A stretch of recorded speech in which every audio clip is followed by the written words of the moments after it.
अच्छा, रीकैप के आखिर में अब हम कुछ टेक्नोलॉजी की बात कर लेते हैं जो यूज़ होती हैं सप्लाई चेन की सोर्सिंग में, ठीक है? तो बहुत सारी चीज़ें हैं, लेकिन इसमें से सिर्फ मैं वेंडर मैनेज इन्वेंटरी का तज़किरा करूँगा क्योंकि बहुत इंपॉर्टेंट टॉपिक है।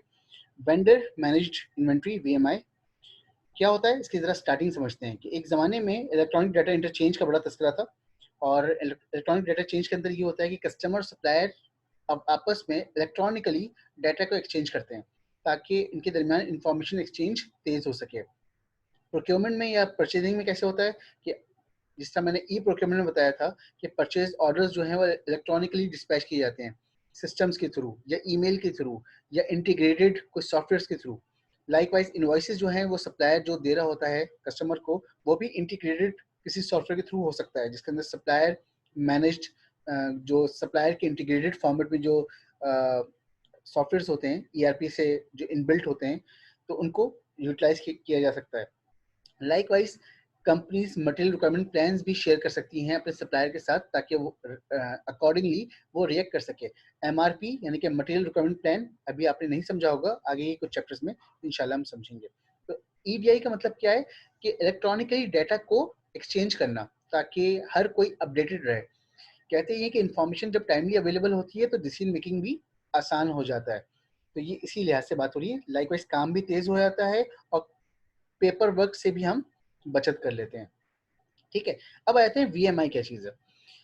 वीएमआई वेंडर मैनेज इन्वेंट्री है और इसका नाम से कुछ जाहिर हो रहा है कि वेंडर यानी कि सप्लायर खुद मैनेज करता है इन्वेंट्री। कहाँ पर? बायर के प्रेमिसेस पर, कस्टमर के प्रेमिसेस पर। अब वो कैसे होता है, इसको एक छोटी सी मिसाल से समझते हैं। पहले मैं एक नई मिसाल ले आया हूँ, पॉइंट ऑफ सेल। हालांकि टर्म आपने मार्केटिंग में पढ़ी होगी। पॉइंट ऑफ सेल क्या होता है? जहाँ पे एक बंदा खड़ा होता है जो यहाँ पे बिलिंग के लिए आपसे सारा सामान चेक करता है, इसको स्कैन करता है, स्कैन करने के बाद बिल आपको थमा देता है और यहाँ पे पेमेंट आपको करनी पड़ती है। इसको पॉइंट ऑफ परचेज भी कहते हैं। अगर आप किसी मार्ट में गए हो तो यहाँ पे इसी तरह की आपके पास चीज़ें लगी हुई होती हैं। आप सामान उठाते हैं, उठाने के बाद अपनी कार्ट उसको मूव कर रहे होते हैं। जब आप सामान यहाँ से उठाते हैं तो क्या सामान बिक जाता है? बिल्कुल नहीं बिकता। सामान कब बिकता है? जब आप पॉइंट ऑफ सेल पे जाकर उसकी पेमेंट करते हैं और अकॉर्डिंगली इसकी जो इनवॉइस निकल रही होती है वो आप अपने पास रखते हैं, ठीक है ना? अब होता है क्या है कि जब यहाँ पे वो पंच कर रहा होता है डाटा को या जब वो बार कोड स्कैन कर रहा होता है तो ये इन्फॉर्मेशन सिस्टम पे आ जाती है। जब वो एंटर करता है तो लाइकवाइज बिल भी रिलीज होता है। उसकी कई ये इन्फॉर्मेशन मुख्तलिफ जगहों पे रिलीज हो जाती है, यानी कि वेयर हाउस मैनेजर को चल जाएगा कि भाई ये सामान अब वेयर हाउस में नहीं रहा।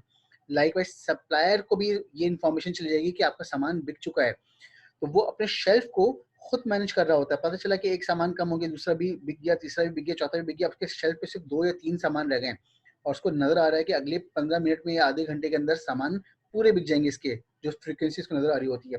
तो ऑटोमेटिकली वेंडर क्या करेगा, वो खत्म होने से पहले पहले ही अपने रीऑर्डर साइकिल को स्टार्ट कर देगा, रिप्लेनिशमेंट का साइकिल स्टार्ट कर देगा। वो अपने ट्रक को लोड करके यहाँ पे भिजवा देगा। इसको बोलते हैं वेंडर मैनेज इन्वेंट्री, यानी कि रैक्स को। हालांकि रैक्स जो हैं वो कस्टमर के पास लगे हुए हैं। चलो इम्तियाज की बात कर लेते हैं। ये इम्तियाज के पास रैक लगे हुए हैं और इन रैक्स पे लेट सपोज ये टूथपेस्ट रखा हुआ है मैकलिन्स का या स्पार्कल का, ठीक है? तो स्पार्कल का जो ये टूथपेस्ट है ये आहिस्ता आहिस्ता खत्म हो रहा है, लेकिन इन्फॉर्मेशन किसके पास जा रही है? इनके थ्रू स्पार्कल वालों को जा रही है कि जैसे यहाँ पे 4 या 6 बज जाएंगे तो रीऑर्डर पॉइंट ऑटोमेटिकली ट्रिगर हो जाएगा और स्पार्कल वाले खुद ही इनिशिएट करते हुए ऑर्डर को यहाँ पे डिस्पैच कर देंगे। इस इंफॉर्मेशन की वजह से टाइम भी बचता है और ऑटोमेटिकली कस्टमर की सेटिस्फेक्शन भी इम्प्रूव हो रही होती है, ठीक है? तो इसके और भी बहुत सारे फायदे हैं, लेकिन फिलहाल इतने ही काफ़ी। इसको इंटरनेट पर इंशाल्लाह और सर्च कर लेंगे।